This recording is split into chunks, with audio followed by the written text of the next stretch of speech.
Good morning, ladies and gentlemen. Welcome to our debate this afternoon. If you're here this morning, I think you will agree with me, what a day, what a fantastic day, and what an inspiring day.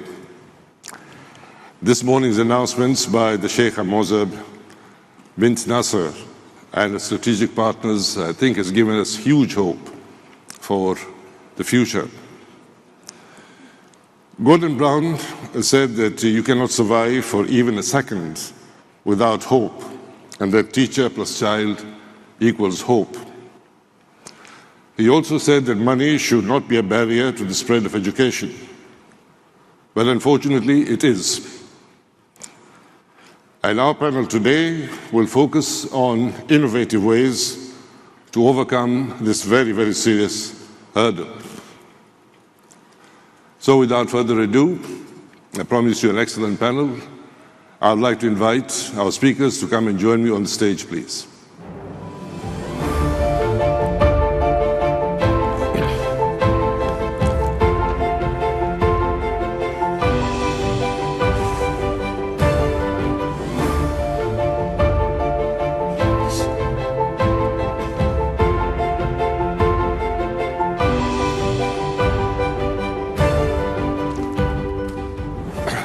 Thank you, gentlemen. Before we begin our debate, on behalf of the speakers, myself, and the audience, I would like to very heartily congratulate Dr. Chavan for your extraordinary achievements and for winning the prize, the Wise Prize for this year. Congratulations. Thank you.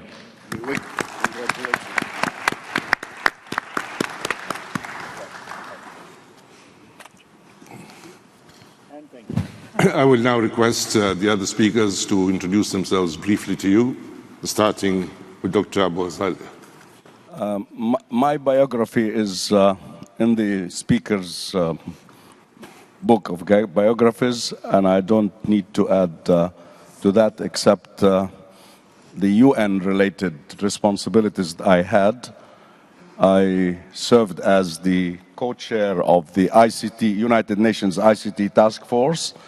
I also served as vice chair of the United Nations Global Compact, chaired by Kofi Annan, and also served under with Ban Ki-moon as his vice chair as well on the UN Global Compact. And I also chaired the United Nations Global Alliance for ICT and Development. So this is just in addition to what is in the book. Thank you very much, Dr. Petrinos. Thank you. My name is Harry Petrinos. I'm an education economist at the World Bank and currently manager of the education department. I'm looking forward to discussing innovative models and particularly the effectiveness of some public-private partnerships. I'm Madhav Chavan. I work for Pratham. Most of my experience is on the ground level, working in the field, trying to get things together and running. No chairing, no co-chairing. My name's Chris Cook. I'm the education correspondent at the Financial Times. My experience is neither on the ground nor in co-chairing or chairing. I'm a journalist covering education across the world with a particular interest, obviously, in the financing of education and the links to business that education can provide. Thank you very much, gentlemen. Given that the Universal Declaration of Human Rights calls for the free and compulsory elementary education, and the fact that many governments cannot afford full provision, at least in the short term, what should be the role for public-private partnerships to extend learning opportunities? I'd like to go through each of the speakers, perhaps to start with you, Dr. Abu Hazal. Human rights, and I drafted the first draft of the 2011 Human Rights on Access to the Internet. The question is not about having human rights declarations, it's about implementation.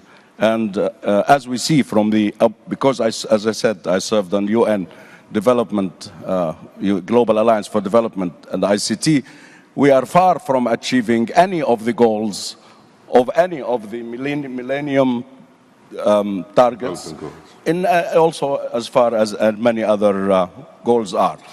I think what we need is feasible, sustainable business projects. The top 20 universities, according to the reports, and in the world are private universities, by the way. Now, what I'm talking about is, if we want to solve problems of education, we need to re-gear our thinking, not to be addressed to the global community and not to the global organization. We have to pull our socks in the private sector and promote world-class education. And this is my point. I do not believe in the call for education for everybody. If we give degrees, I will come specifically to that point. Okay, I just want education, Thank you very much. world-class education. Dr. Patrinos. Thank you. Most certainly, education is a human right and is to be defended. And it also has many social and economic benefits. Over the last several decades, countries have made tremendous progress in extending education opportunities to more and more people in their societies. But there's still a distance to go, as we saw this morning in the presentation. And therefore, there's a need to do more and different things. We need more diversity of supply, more innovative models, more partnerships, and we need partnerships that work, that are sustainable, and that are extending models that have been proven through rigorous methods to produce the benefits that we want. And what benefits do we want? We want more children to go to school. We want education of high quality, meaning that children are learning and able to earn a living after schooling that contributes to their personal benefits, social and national benefits. Thank you very much. Dr. Chavan? I think it's fair to say that education is too important to be left to governments alone. And I think over the last maybe a whole century, we started thinking that governments should provide education. And I think we are now coming to a point where governments should provide and or provide for education. I think there's a subtle difference, but it makes a huge difference in the financing model. Public-private partnerships also are being, I think, narrowly interpreted in terms of contracting. So the government contracts out services, charter schools, and so on and so forth. But I think we need to look at it from a much larger, broader viewpoint. Even at the school level, there's a partnership between school and home that is required. It's not necessarily about financing, but that partnership between community and school is necessary. The schools these days work in isolation. We think schooling, education is something that is so specialized that they have to work on their own. I think we have to build community school partnerships, and then this then translates into larger public-private partnerships at the top. We'll come to the specifics in due course. Christopher? Well, in every developed nation, if you look at them, has tended to get to where they are today through a combination, historically, of private-public partnerships. In some cases, such as in the United Kingdom, where I live, it is churches that have provided the first systematic school systems. And we are going back in the United Kingdom to a system where we will have more private providers again and less government. The need to, as we say, to introduce new providers, and the need to introduce new blood, to expand quickly. These are things that mean that private-public partnerships will almost always be part of any solution. It's very striking that in Qatar itself, in the last 2 months, there's been a major expansion of a voucher program to allow existing private schools to be state supporters. The ultimate point about all this is really that no one ever says, I got a degree from this such and such university, but I hate to confess it was a private university. You know, it's a good degree or it's not a good degree. It's a good qualification or not. You're well educated or you're not. Parents, pupils and students don't care what the legal status of the thing they get the qualification or the education from is. They just care about the education. Thank you very much. Dr. Abu Ghazali, In addition to your astonishing number of achievements with your organization, I was looking at your CV, and it's quite astonishing. You are now about to launch the Abu Talal Ghazali University. Can you tell me what this aim of this university is going to be, and what financing models do you have in mind? It's amazing that what we have in mind is exactly what this conference, all this conference is about: innovation, collaborative efforts, and outreach. Now, Talal Abu Ghazali University is not a university in the way you understand universities. We don't have any academic or educational programs of our own. We are a gateway to the leading world-class elite universities of the world. In partnership with these universities, rather than competing with them, we deliver their programs worldwide online. We have to realize that education will face a tsunami. And at least I can quote President of Stanford University, Hennessy, who said that unless the universities realize what the knowledge era is bringing, they will be overtaken by this tsunami. We don't want to be overtaken. What we are developing is a new approach to education, world-class education, at a very affordable cost, because the tuition of the university is less than a quarter of the actual cost of a student going to Chicago or to Boston or to Sydney. So what we are offering is to eliminate all of this, in addition to eliminating the problems of leaving his family, leaving his job, etc., and let alone the fact that most of the citizens of the world will not be able to get a visa anymore. The visa restrictions by the US, by the UK, are imposing very severe hardships on the American and British universities financially. That's right. So we're trying to solve that problem for the universities, for our students, so that we can deliver to them world-class education. I don't want education for everybody. I don't want a student to come out of a university with a degree that is not recognized by anybody except the university that issued it. I want a degree that he can throw at anybody and say, I am qualified by an accredited world-class institution. So this is a new approach to education. It is intended to democratize our mission or vision. My vision is to democratize world-class education through harnessing the wonderful capabilities of ICT technologies. ICT provides us now with amazing resources for delivering education to everybody at a cheap cost, at an affordable cost. This is a corporate social responsibility project, but it's not a free project. This is not a charity project. This is a supported project by Talal Abu Ghazali organization, funded by us alone, and it's a private corporate social responsibility initiative, which we think through which we think we are going to change education in the world. Thank you very much. We've heard of a lot of innovation. Merci bien. Nous avons entendu parler de beaucoup de solutions innovantes à l'éducation, il y a ce que vous avez dit. Et aujourd'hui, en fait, nous nous centrons sur les aspects financiers. Donc, je vais donner la parole au Dr Patrinos. Au cours de vos voyages sur le terrain dans le monde entier, j'aimerais savoir quels sont les modèles innovants qui vous ont, en matière de financement, qui vous ont le plus impressionné. I want to mention three very briefly. One from the United States. One of the issues in U.S. education is reaching disadvantaged populations, and one of the attempts to do this is through the so-called charter schools, which exist in many states. But some of these models have been more successful than others. One of the most successful charter schools is in New York City, Harlem Children's Zone, and through rigorous evaluations, it's been shown that these programs improve the reading and math scores of the students in the schools at a level that would reverse the black-white achievement gap. So it's a very significant gain through this program, and a program that can be replicated and is sustainable. The second model I want to mention is from Pakistan in the Punjab, a program that the government started to look at this growing phenomenon of low-cost private schools that were targeting poor families.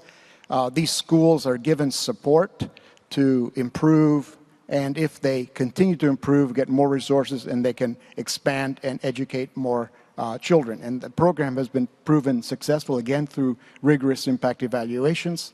And the third program I want to mention, something that we've been involved with with the government of Mexico in rural areas, a program that supports parents to supervise schools, public schools. And we worked with government and the private sector that donated funds to extend the program through an experiment. And again, we find that the act of empowering parents to oversee and have a little more voice in the school has led to significant gains in terms of test scores for those children in those schools. So those are three kinds of models that I've seen that work and that are based on rigorous impact evaluation. Thank you very much. Dr. Chavan, we'll come back later to some of the points that you raised with the government, but for the time being, could you sort of outline to us the financial models that you have used in your organization? Well, we are a not-for-profit working on the ground, so we depend a lot on donors giving us funds, and occasionally we can access government funds as well. And there's nothing innovative about that. But I particularly want to mention something that we've been trying recently, which works quite well.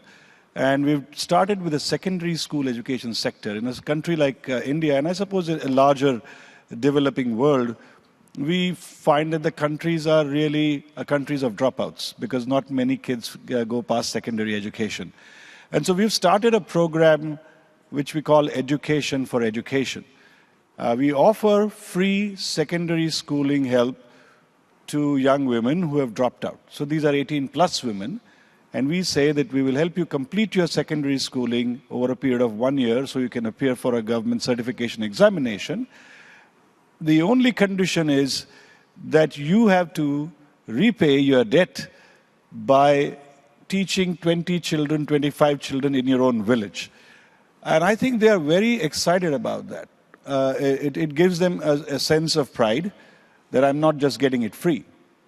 Although policy-wise we keep talking about giving everything free, I think pride comes from saying that I have done something to earn it. I think this is something that we have to understand. While cost should not be a barrier, but sometimes we do things that actually undermine the self-esteem and the pride of the person. And that's why people say when you give it free, people lose the value of it. And this project has actually caught on very well. We are still at a pilot stage with about 2,500 girls. 5,000 actually, we had to take only 2,500. And we are doing similar things in vocational skilling in India, where bank loans for small loans are not possible and the microfinance system has collapsed. Where we are saying, we'll give you vocational training, you learn now and pay later. Completely on your own, no mortgage, no parental responsibility, and so on. And I'm happy to say that in spite of the mobility of the workforce and all sorts of things that we have, we still can recover about 60% of the cost. So I think these are some ideas that we have been trying around. And I think there's a lot. And then now the private sector, corporate sector is actually coming and saying, we would like to help you with that. For the vocational training, we'll cover the risk. If you can improve your recovery from 60% to 80%, that's great. We'll give you a liquidity to work with and sort of replenish it. So we need to look at what are the possible ways that people can be brought into the school. I also want to mention something that the government state of Bihar in India, a very backward state in India, did. The problem was there were very few high schools, few secondary schools, and girls couldn't reach there. So the chief minister of Bihar, a very remarkable man, declared that he would give girls money, the girls who completed their 8th grade, to buy a bicycle. And it was a flat program across the state, and some people said, you know, they won't really buy bicycles, the money will go this way and that way. But it happened. And girls were so happy, and you could see actually girls going. I'm not sure they were going to schools, but they were riding bicycles. And it worked very well. And then somebody told them, do you know that this is the world's largest cash transfer that you just did? And they had not thought about that. I think there are a lot of mechanisms that can come. If you look at what the problem is, focus on the problem and the solution, innovation happens. If you just try to be innovative, sometimes you come up with ideas that don't fly. Thank you very much, Dr. Madhav. Turning to you, Christopher, you've covered education for the Financial Times very, very broadly. But I'd like to ask you, is there not a danger that with the increase in the rise of the private education, I think we read very recently that an Indian organization called GEMS is now moving very strongly into Africa, and there's a huge demand for the private education they provide. But is there not a danger that this system will increase inequality and produce an educated elite based on the ability to pay? Well, it is obviously possible that you'll end up within countries a situation where if fees are required to enter schools, that only the people who can afford the fees go to the schools. But I think we have to put it all in context. So the first thing is a private school isn't necessarily a privately funded school. So you could have a system where a private school is free to enter for the child, either because of a voucher scheme run by the government, or you could have a system in the United Kingdom, the OECD is very keen on our university financing system, which is actually very similar to your vocational education scheme in India. So the universities cost up to £9,000 a year in England. So not everyone can, well, few people actually could come up with £9,000 of cash each year to turn up to the university. So what they do is it's a system where the government pays the fees up front, and then you don't pay anything back until you are yourself earning enough money to pay off the loan. It's a clever system because it means if you become unemployed, the repayments just freeze. You don't have to pay anything. And that's a situation where you have private institutions charging very high fees, and the people themselves are able to take responsibility for their, for the courses. They have a stake, right? They're paying, and yet you have equity of access. And one of the very odd things that we've found is that even as fees rise, poor children in particular aren't put off from going to university, which is amazing.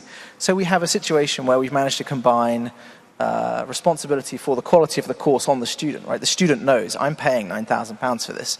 I want enough hours in the week. I want to know what I'm going to get. I want my essays marked overnight. And at the same time, everyone can go. So I think it'd be unwise to sort of take a sort of view that there's sort of a binary divide between private and public, and this necessarily means inequality. The other very, very simple point is that the really grotesque inequality in the world today is between the developing world and the developed world. If you can get GEMS or another big corporate provider, the Financial Times, I should declare, is owned by Pearson, which is a giant education company. I have no idea what they're doing. They don't tell me, and we're completely independent, but I should mention that. If they were to go in and they were to open 150 schools and make tens of millions of dollars out of it, and they were to increase inequality in, say, Mali, this would be bad within Mali. But equally, it would be reducing the inequality between Mali and the rest of the world. And that's the really big game here. Improving education is almost certainly going to mean, in the short term, increases in inequality of education within the places we're improving. But in the long run, the game is about getting everyone up over the line. Well, and that's a very interesting theory, Dr. Abu Ghazali. Do you agree that there are several different races being run? On the one hand, you have the national race, if you like, where the equality might increase. On the other hand, your best students will be more equal globally. Permit me, please, to mention that at least two of my colleagues here on the panel, we are working with you on the Talal Abu Ghazali University project. We signed an agreement with Pearson to deliver all their courses online all over the world. And we are in discussion with the World Bank, and we're about to sign an agreement with the United Nations also to deliver capacity building programs for government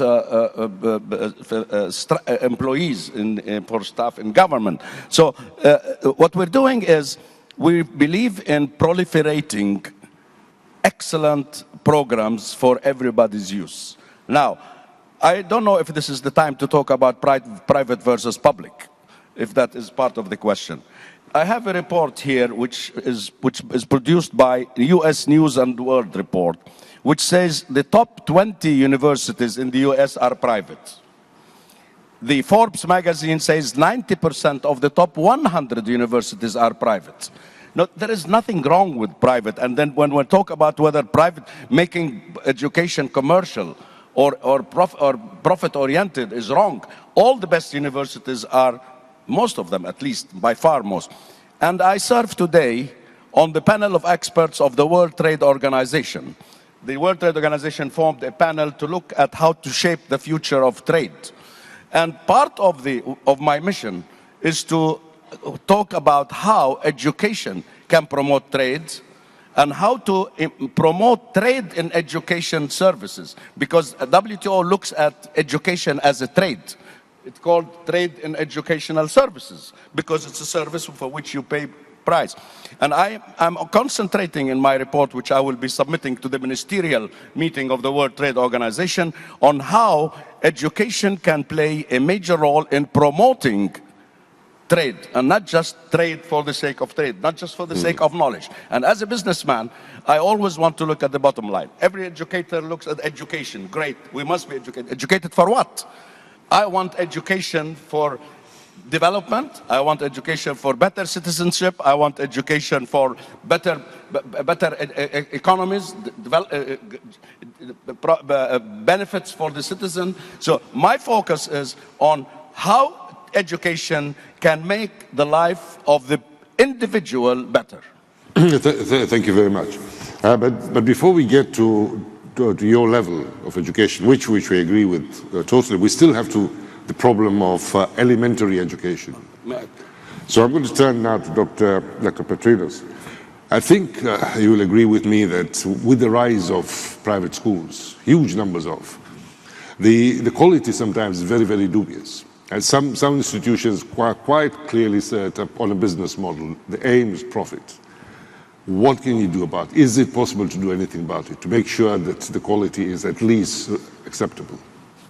Well, there's a lot you can do, and many people are already doing it. I return to the example of the Punjab in Pakistan. The government program was designed to assess the schools, the private schools that were focusing on the poor, to publish information and then use that information to finance those schools that were doing well. And that information and financing resulted in better outcomes for those children in those better performing private schools.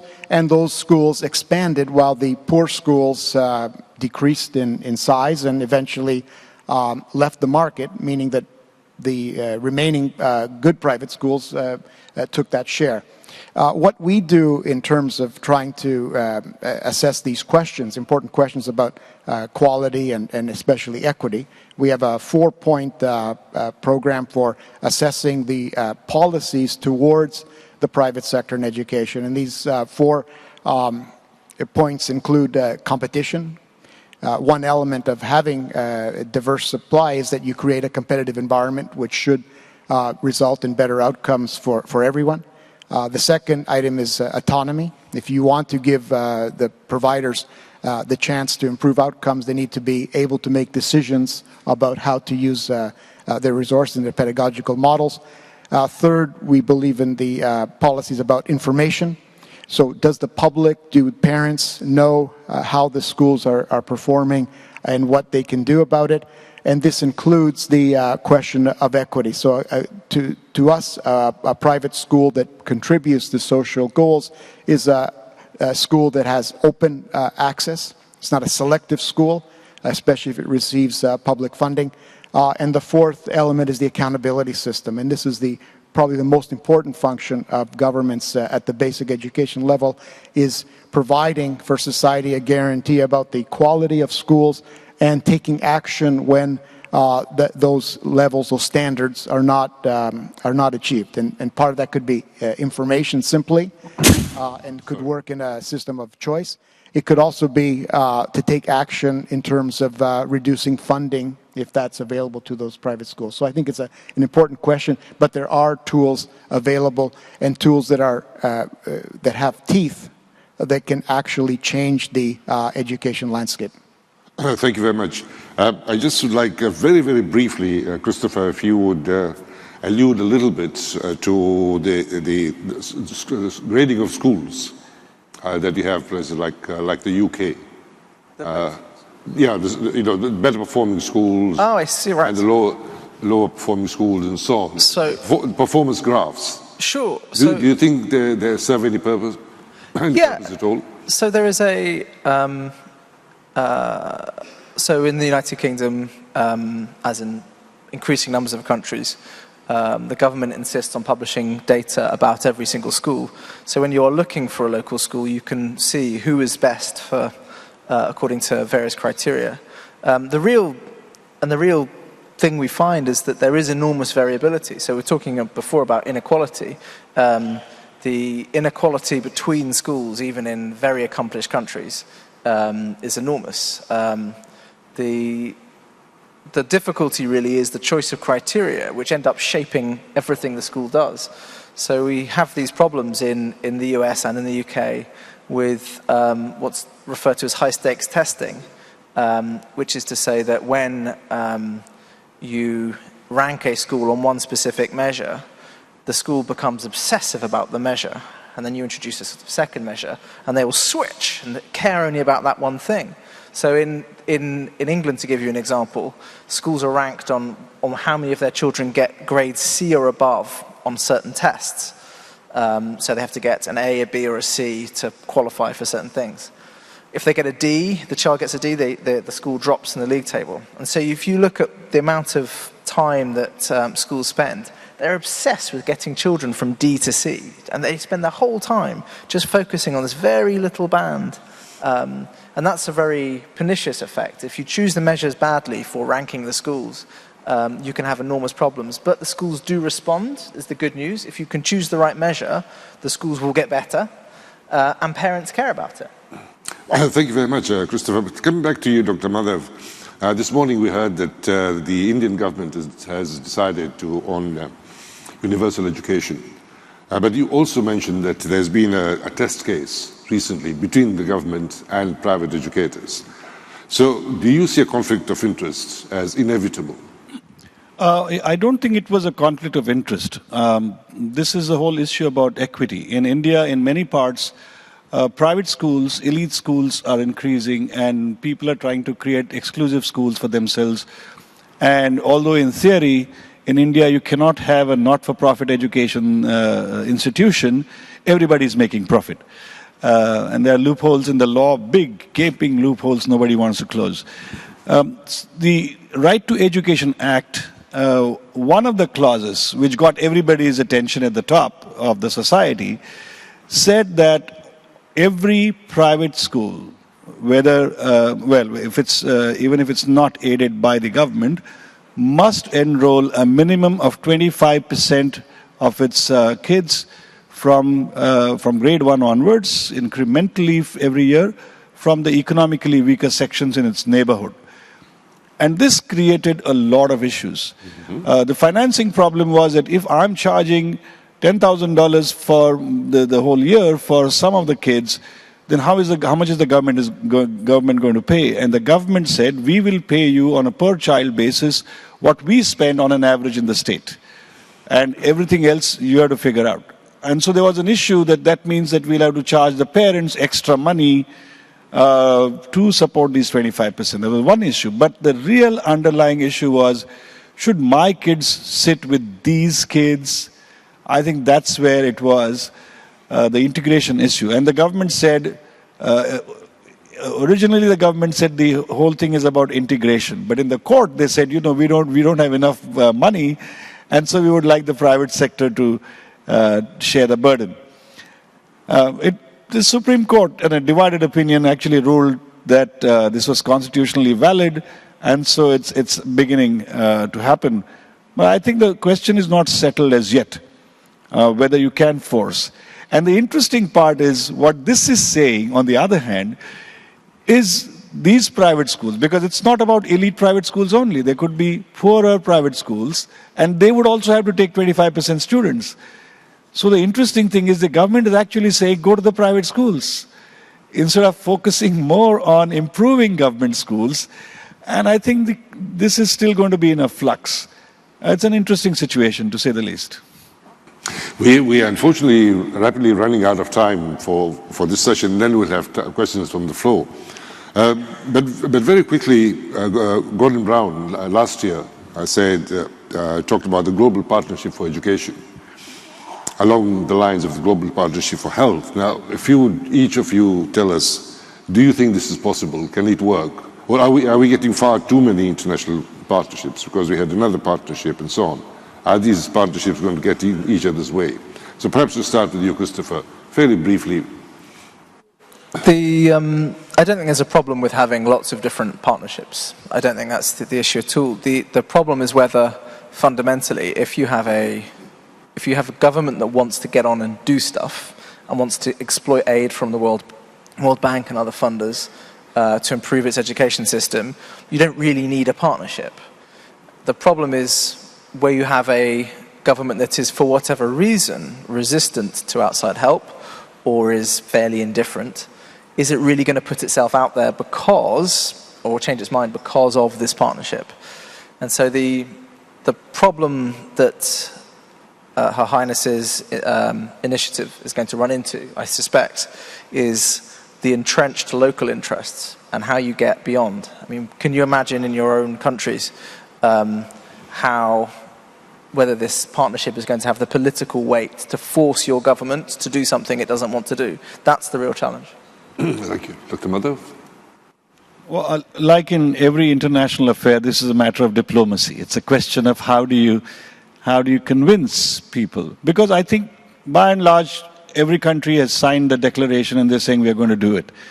The question is, do you have the sense of urgency and how closely are you looking at the problem? What is your problem and how are you going to solve it? For example, in the issue of finance, how much should schooling or education cost? And I'm differentiating the two. Is it necessary to set up a brick and mortar school, or for the time being you can start a tent school? Because there could be international standards that will say, in India, for example, the law now says you must have a brick and mortar school of these dimensions, you must have a playground and so on and so forth, otherwise you cannot start the school. And they've shut off all the funding for informal education because the Right to Education Act exists, and there is some sense why it is being done. But if you want to bring the children who are not easy to reach, then it may be necessary to work out informal mechanisms to help them access learning, if not a school.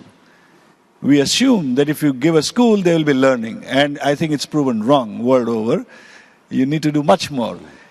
It's possible that you can have a school but no learning, but you can have learning without school. I think that's proven as well. If we take these things into account and then get the sense of urgency going, I think it will help. But I'm afraid there'll be a lot of diplomacy required. Charming initiatives are required to convince governments to come into the partnership. Perhaps people-to-people contacts will help. It need not be only top-down. I think there'll be allies at the bottom who would like to work with the WISE initiative. So, talking of allies at the bottom, I'm going to skip in a little bit because we only have two or 3 minutes. So 1.5 minutes each, perhaps, Dr. Petrinos. We have a number of NGOs at this gathering and from all over the place. What, in your opinion, is the role of the NGOs? How do they fit in and how can they best fit in? Well, in our assessment of the what we call public-private partnerships, private for us means non-public. So in education, most of the non-public activity is from NGOs and foundations, religious organizations, social groups, etc. So all of that, to me, is private because it's not public by definition. I think it's vitally important, and there is no one kind of private sector that's required. I think it's the diversity that's important. Just like there isn't one kind of learner, you need a diversity of supply, and the different solutions require different players. So I think the short answer is the NGOs are vitally important in providing the right kind of education in the local context, and they've proven themselves many times. What we lack, though, is a systematic knowledge base of what exactly works for which problem. Part of the problem is that we don't evaluate rigorously in education, but that's changing. There's more and more rigorous evidence coming out. Next month, as a small, modest contribution to the evidence problem, we're going to launch a database of the existing rigorous studies of education interventions, which should help catalyze a bit more searching into what works. But then also we're involved in prospective studies of interventions and innovative models that can work. And hopefully the partnerships that are being talked about will and can rely on this evidence base to select those innovations that work and to take those to scale. Thank you very much, Dr. Patrinos. Dr. Abu Ghazali, you have a very brief time. Do you consider yourself an NGO? Or is there a difference between... You missed me on the subject of schools. Yeah. And I would like to address that issue with great provocation. I think we need to reinvent schools. If we want to teach 60 million students in classrooms, build bricks, and bring teachers, we'll never achieve it. We have to reinvent the schooling system on the basis of what is the certificate required to go to university. I don't care if the student is in class for 5 years or for 20 years.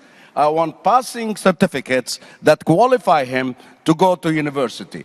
And that is what we are doing in our program. We will take the program, the certificates that are accredited by the top universities, and if you pass this, in Qatar today, there is a refugee from a Lebanese camp, Palestinian camp, whose age is 11 years, and she's doing medicine. Why should she wait another 8 years to tell her that you should get your high school? We need to reinvent education on the basis that we don't need any more classrooms. We need online education of the best and the quality programs, and that prepare you for being qualified to go to university. Thank you very much indeed. Please join me in giving a warm reception to our excellent panel. We now turn to you with your questions. We will go, I think, to the lady over there, please. Thanks. Yes. Please give us your name and your organization. 我是来自中国浙江大学的吴华。我对刚才各位讨论的这个话题呢很有兴趣。现在我有一个问题想跟各位交流一下，也想听听各位的意见。Just hold on 1 second, please. I don't think we are. Yeah, I don't think we're getting a translation.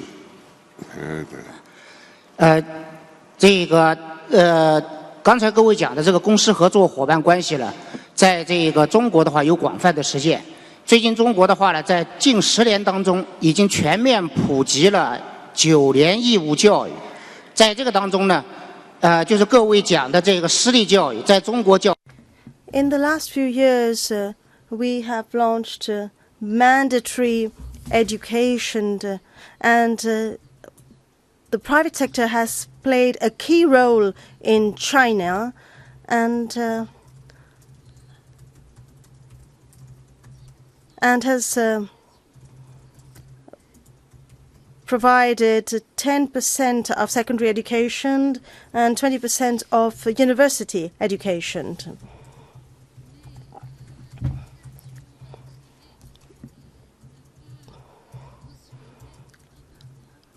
however, private education didn't get much support from the government, and that is why they have faced problems. And that is why local communities have begun to support these private schools. But public opinion has not necessarily been favorable to this because at the end of the day, public funds are being used for funding private schools, and so this is a bit worrisome.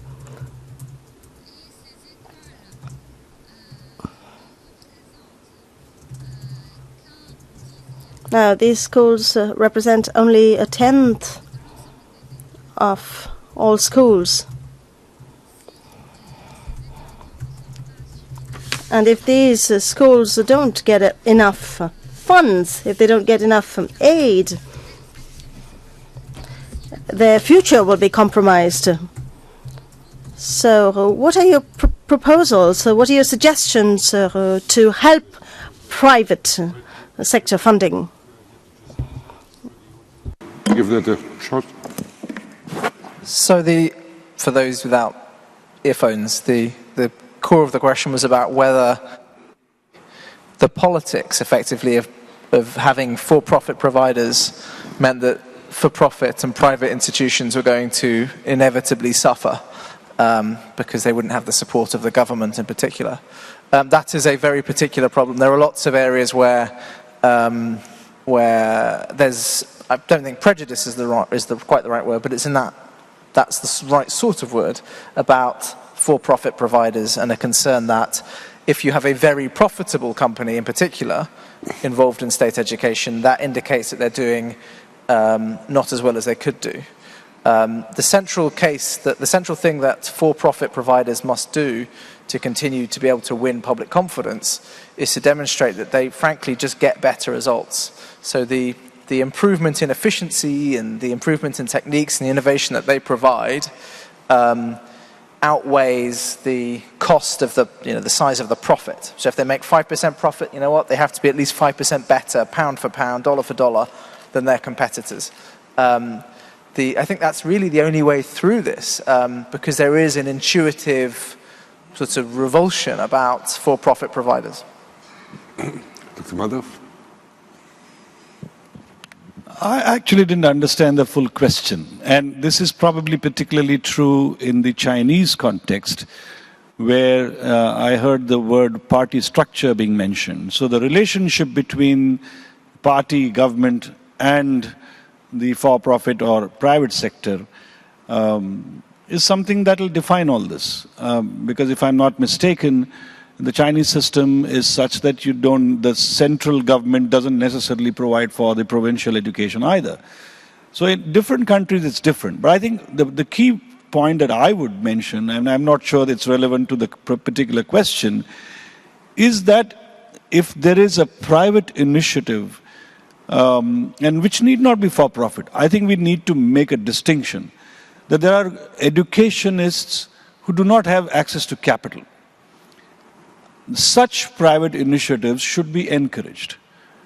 What happens often is the government takes the view that if you have capital, invest it and then do not-for-profit work. I think it's the other way around. If I wanted to start a school, I don't have a capital. Why should government not help me run a school which may not be for profit? I think we need to draw those lines and say that if there are good people, good educators, then the government will actually support them. This is what the grant and aid schools were in some years ago in India, and I think in large parts of the world. So encouraging private initiative need not be encouraging for-profit initiative. And when you do private initiative, because that's where your innovations will come, that's where the new models will come, that's where a school will be reinvented. I think that is something that is required. Dr. Patrinos, have you had any experience working in China, in Asia, or countries which are perhaps more socially inclined? haven't had the pleasure of working closely in China, but I wanted to make one point related to the question of funds for not-for-profits. I think this is something that's being realized now. There are several funds that have been developed that are operating like regular capital funds, but are targeting what they call high social impact projects, and they are starting to look at education. So I think it's a matter of time before significant amounts of capital are available even to not-for-profit institutions doing education.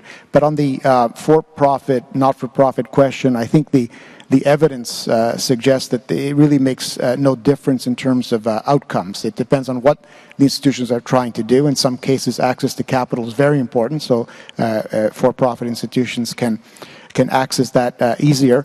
But there are reasons why a not-for-profit in certain circumstances is preferable. But in terms of outcomes as measured by student testing, where we have both models operating, there is no difference in outcomes. So there's not a question of evidence, but I think that lesson is not widespread. So echoing what Mr. Cook said, I think having more information about what the institutions are doing will in the end help inform the public debate. Well, Dr. Ghazali, how do you see this situation? I have a concrete example. My group has a partnership with Confucius Institute.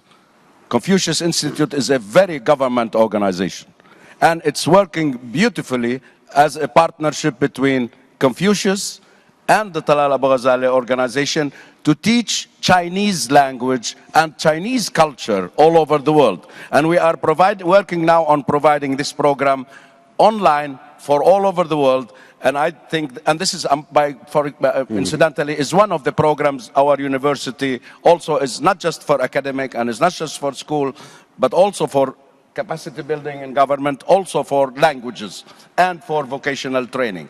And I think the relationship with China is a very comfortable partnership. Thank you very much. We'll go to another question now from the floor. Sir. Assalamu alaikum. My name is Kareem Darwish. I'm from the Qatar Computing Research Institute. I just have a quick question. I mean, I heard a lot of talk about private schooling, and I want to ask a question actually about public schooling. So if you look, I'll give an example, let's say, of Egypt, for example, where in public schools, they are cash-strapped. A teacher makes less than $100 per month, and they need about $200 per month to actually live, which means that they have to work somewhere else, and they don't have enough resources and so forth. So what kind of private public partnerships can be done, not to create necessarily private schools, but to actually save the public schools that already exist? Do you have any particular country or place in mind? I give the example of Egypt, where this is really a serious problem. Sorry, I missed that. Yes, please go ahead. Let me give you again another real-life example. There is a university in Jordan, government university, called the German Jordan University, which is a government-to-government public university. We developed a partnership with that university.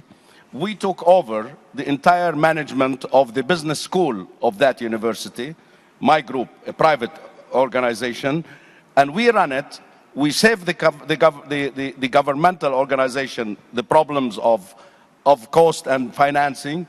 We also are able, because we invest our resources, we were able to get the prize last year of the top business graduate school of business in all of Asia. Because of this partnership between government giving us the umbrella and the private sector contributing its resources. Thank you very much. Dr. Madhav. That's always a very difficult question to answer. Because in any educational budget, the salary of the teacher or running costs on salaries is always the highest. And if the government is not able to pay and cannot get the resources together, then you have a problem. And especially if you say that it requires $200 to live and $100 is all they're paid, then you have a problem that needs to be sorted out. And I don't know if there is an innovative solution for that or not. The government just has to pay more. But having said that, if this was a micro problem, what I would do is, for example, in the work I do, I would turn it around and say, if don't make it free. You say that, okay, I'll give you an example of when we started our work in the early 90s, 94, we didn't have money, no donors. And our problem was that we wanted to start 4,000 preschool centers. And I said that, okay, we'll start a program which will give a nominal sum of 100 rupees, which was about $5 at the most, to the young lady who's teaching, not even $5. And we said that we'll give you training, we'll give you material, and whatever the community pays you is yours. I don't want a part of it. And the model just took off. Now, I don't think Egypt is about to do that, and that's not really the solution that you're looking for. But I think you've got to identify what the problem is. If finance is your problem, then one way is to make more money available, simple. The other way is to cut the costs. And I don't think anybody can really prescribe a solution to you, sir. It's a good question, but no answer. Not from here. Dr. Petrinos, are governments willing to make more money available from your experience, or are they cutting back? We're looking really at the developing world. Well, the fear when the last global recession began was that social services would be cut. But what we found in most countries is that there's been a constant maintenance of education spending throughout the world. And in fact, several governments have taken the financial crisis as a reason to reform the system, meaning putting more resources into education. We see this around the world. So it's been a pleasant surprise in many countries to see that education remains a priority and governments are making resources available. And we see this in Asia, in Africa, and many other countries. The governments have provided more resources over the years to fulfill national and international commitments to educate everyone, and these programs are being maintained. I think the challenge is coming as more and more of these children go through the system, finish primary school, go to secondary school. Then you have a bigger resource constraint because these are more expensive levels of schooling and a different kind of management issue. So the challenges are still there, but so far governments have been very committed to the goal of education. Christopher, how would you address this conundrum, if you like? Because on the one hand, do we look at education as, in some cases, a private enterprise, or is it a right? Not only a right, but absolutely necessary for economic development for a country. So whatever resources you put into education, you are definitely going to get back out of it as a whole. Well, I mean, I think we're being slightly pessimistic here. Actually, there may be something we can do. Egypt is a curious case because it is famously a place that has excellent teachers, right? I mean, if you meet an Egyptian in another country, what profession will you guess that they do, right? But it also has a peculiar position because it has very high numbers of people who are very well credentialed with lots of qualifications who may not be very well educated. So there's something funny about the Egyptian sort of education system, and I wonder whether one of the things we do know about the school systems is that one good teacher is incredibly valuable, and in fact it's better to have a class with 50 kids in it and one really good teacher than two classes of half the size with two not very good teachers. So I don't know whether this is one of the things that the world should perhaps be moving to is oddly a world where there are fewer teachers but better teachers. And I don't know, I can't tell you about I don't know enough to tell you whether that should be something that Egypt's thinking about, that maybe the solution is bigger classrooms, higher paid teachers as a way of squaring the circle. The other thing that's happening a lot in the developed world, so in the UK and the US in particular, is that schools that have fixed salaries for teachers are increasingly having the fixed salary system broken away. So in England at the moment, half of all the secondary schools are charter schools. They're what we call academies. So the head teacher has the power to set his own salary. And that's really important because it means that if you find a really good teacher, you can just whack up their pay and keep them, and maybe increase the size of the class too, as a way of balancing the books.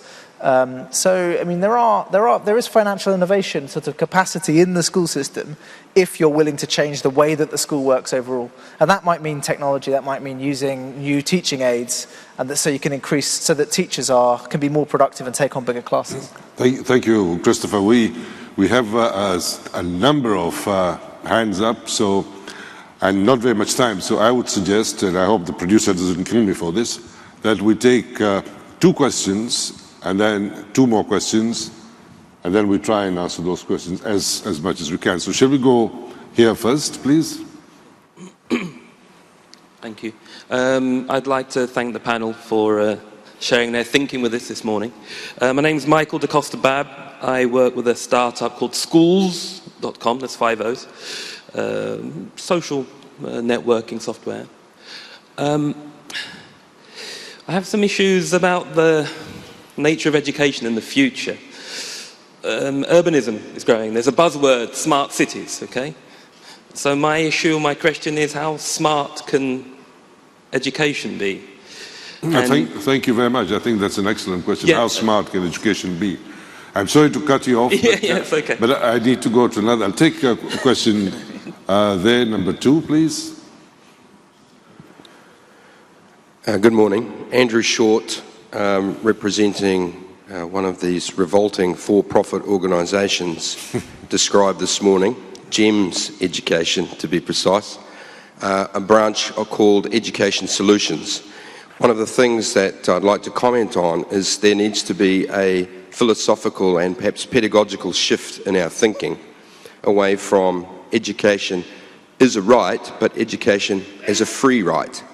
One of the things that for-profit organisations can bring to a public-private partnership that we've been able to demonstrate was operational efficiency and access at $500 a year for a private school offering to $35,000 a year to a private school offering, where both students have access to achieving and getting into well-renowned universities such as Harvard.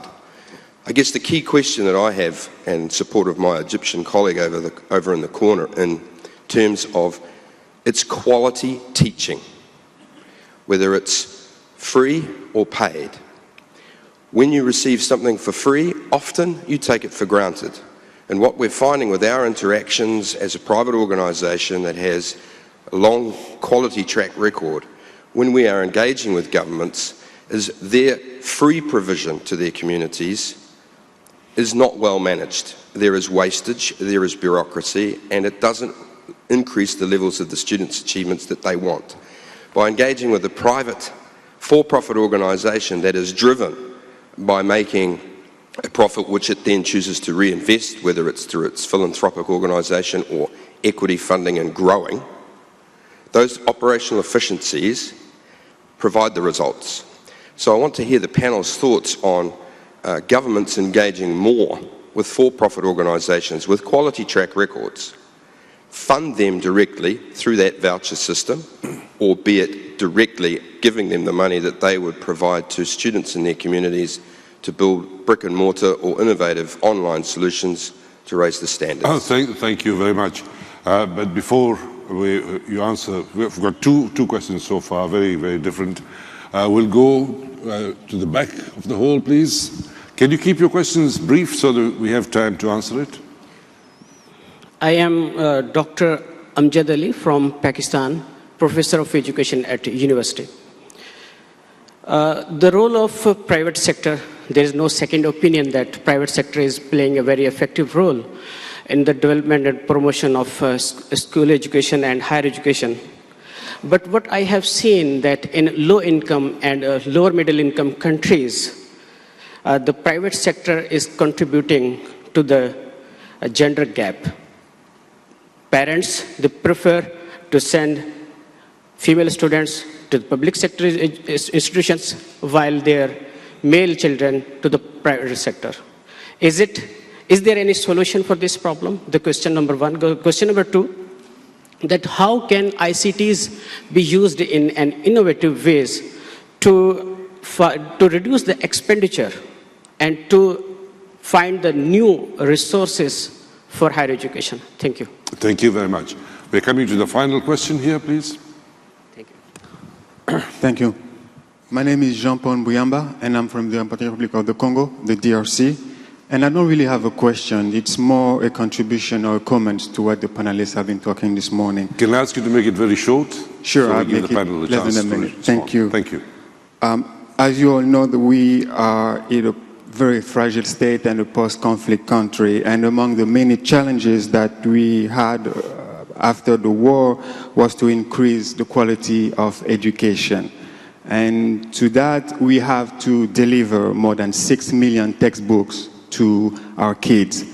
And the government didn't have enough resources to do so. The local NGOs and other partners could not help in that manner. So we had to find an initiative way, a new way of thinking. And that comes the partnership, the public-private partnership, which we call a win-win situation. Win-win because the students get very cheap books at the same price all across the country. The government is satisfied because all the kids get the book at a very low price, and that's also increased the quality of education. Plus, the kids get textbooks which are approved, of course, by the government. And the private sector also is happy because they get the money. That's private sectors. Can I interrupt you for a second? If you just tell me very quickly, has this worked? Of course. How long has it been going on? It's been going for the past year, and this year, in 2012, it started a new operation again, and it's working very, very good. Thank you very much. We've got, I think, two questions. One is about smart teaching, which is your baby, and also using cities developing to close this very unfortunate gender gap, which I'd never actually thought of. So you have, what, 15 seconds? Very few seconds. I think the only way to address all the problems raised is to realize that there is a revolution called the knowledge revolution, to move into digital education, online education. Instead of printing books and shipping them, it is cheaper to read them online. It is cheaper to deliver them online. Instead of building rooms and classes, stop building universities and stop building schools. Use the technologies of information, make it accessible and affordable.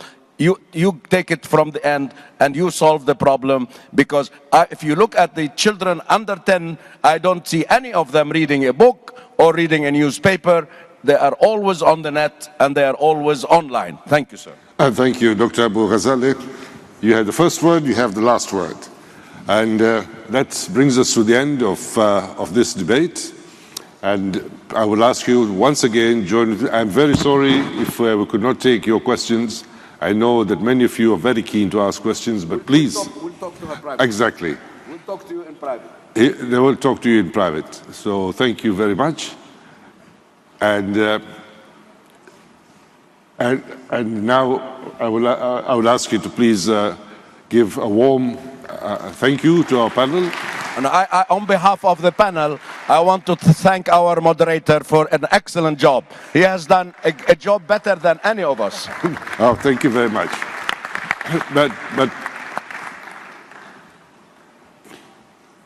But please don't leave. We have something else. The speakers will leave the stage, but somebody else will be coming onto the stage, and I will announce that. So please remain sitting where you are.